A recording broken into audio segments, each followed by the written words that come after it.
Selam dostlar. Sovyet Yolculuğu kanalımıza hepiniz hoş geldiniz. Bu videoda Özbekistan'ın Sovyetleşmesini ve bir ulusun Sovyet etkisiyle nasıl tarih sahnesine çıktığını anlatacağım.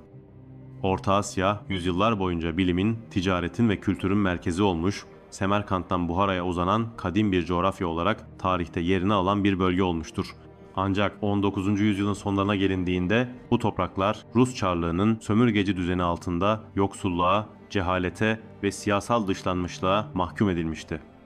Ancak Ekim Devrimi yalnızca Rusya'da değil, Özbekistan dahil tüm Orta Asya'da tarihsel bir kırılma yarattı. Devrimden sonraki Sovyet politikası tüm ezilen halklara ilk kez eşitlik, ulusal varlık ve kendi kaderini tayin etme hakkını savunuyordu. İşte bu videoda Özbekistan'ın Sovyetleşmesini, Çarlık döneminin mirasından başlayarak devrim sonrası yaşanan dönüşümleri ve Özbek Sovyet Sosyalist Cumhuriyeti'nin kuruluşuyla birlikte yaşanan ulusal ve kültürel gelişmeleri ele alacağız. Elbette olayları sizlere hep anlatılan saçma sapan soğuk savaş ideolojik önyargılarıyla değil, tarihsel gerçeklik ve direkt var olan maddi koşullar üzerinden değerlendireceğiz. Çünkü Özbekistan'ın Sovyetleşmesi, Burjuva basın aygıtlarının iddia ettiği gibi bir hegemonya ya da kültürel dejenerasyon süreçleri değil.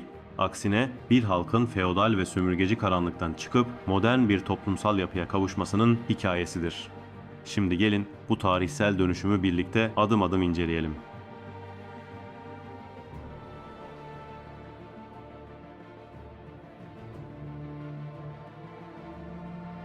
Bugünkü Özbekistan toprakları 19. yüzyılın ortalarına kadar Orta Asya'nın kadim siyasal ve kültürel merkezlerinden biriydi. Buhara Emirliği, Hive Hanlığı ve Kokand Hanlığı Asya'nın önde gelen bilim, ticaret ve sanat merkezlerini barındırıyordu. Semerkant ve Buhara gibi şehirler yüzyıllar boyunca bilim, edebiyat ve mimarinin kalbi olmuştu. Ancak bu yapı Rus Çarlığı'nın yayılmacı politikalarıyla köklü biçimde sarsıldı. Çarlık yönetimi Orta Asya'yı sanayileşen Rus ekonomisi için ham madde kaynağı ve askeri tampon bölge olarak görüyordu. Bölgede yerel halkın ihtiyaçları gözetilmeden sadece Çarlık Rusyası'nın ihtiyaçlarına göre üretim yapılmaya zorlandı. Çarlık idaresi altında yerel halk yönetime katılamıyordu. Eğitim büyük ölçüde yerel medreselerle sınırlı bırakılmıştı. Modern bilim ve teknik bilgi bilinçli biçimde engelleniyordu. Toprak ve su kaynakları Rus askeri ve idari egemenlerinin kontrolündeydi. Bu dönemde Özbek köylüsü için hayat, yoksulluk, cehalet ve sosyal eşitsizlik anlamına geliyordu. Kadınlar kamusal hayattan neredeyse tamamen dışlanmıştı. Çarlık düzeni Orta Asya toplumlarını bilinçli olarak geri bırakılmış bir statüde tutuyordu. İşte Sovyet dönemi bu tarihsel tıkanmışlığa bir kopuş anlamına gelecekti.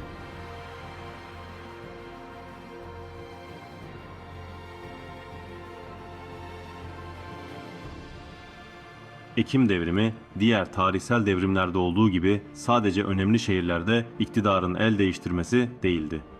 Devrim, Rus İmparatorluğu'nun ezilen halkları için özgürleşme hedefi de taşıyordu. Bolşeviklerin iktidara gelir gelmez halkların kendi kaderini tayin hakkı ilkesini ilan etmişti. Bu ilke o dönem Orta Asya'da büyük yankı uyandırdı. Özbek aydınları, işçileri ve yoksul köylüler için devrim, Çarlık baskısının sona ermesi anlamına geliyordu. Taşkent, Semerkant ve Fergana Vadisi'nde işçi sovyetleri kurulmaya başladı. Ancak Rus Çarlığı'nın bölgede kendi çıkarlarını yürütmek adına ayrıcalıklı konumlara getirdiği gruplar Sovyet iktidarını engellemek için faaliyetlere başladı. Eski feodal elitler, dini otoriteler ve dış müdahalelerle beslenen basmacı hareketi devrimci dönüşüme karşı silahlı ayaklanma başlattı.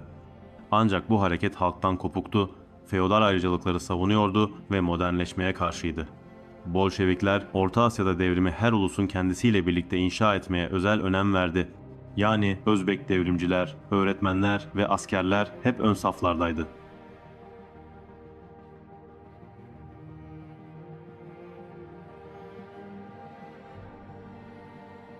...1924 yılı Orta Asya için tarihsel bir dönüm noktasıdır.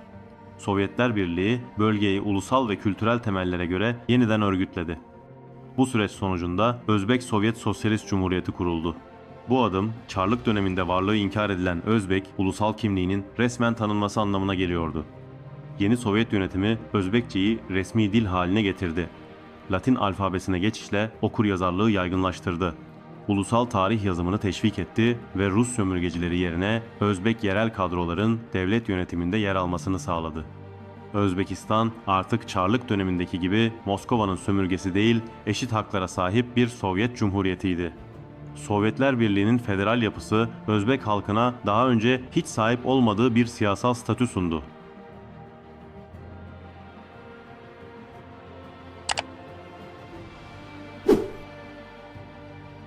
Sovyet Özbekistan'ın en büyük dönüşümlerinden biri kültürel alanda yaşandı.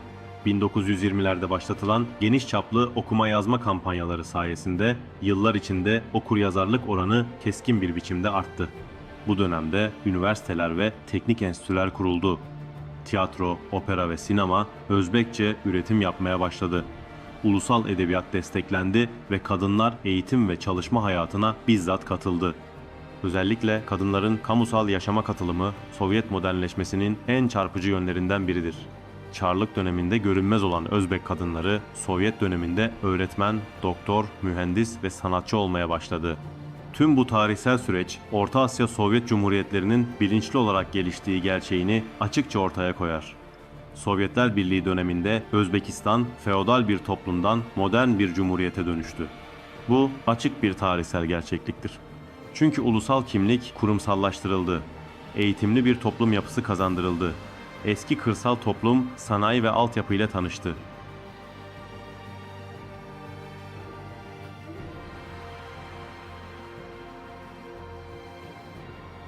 Sovyetler Birliği dağılmış olabilir ancak onun mirası tarih sahnesinden asla çekilmeyecektir, bu çok net.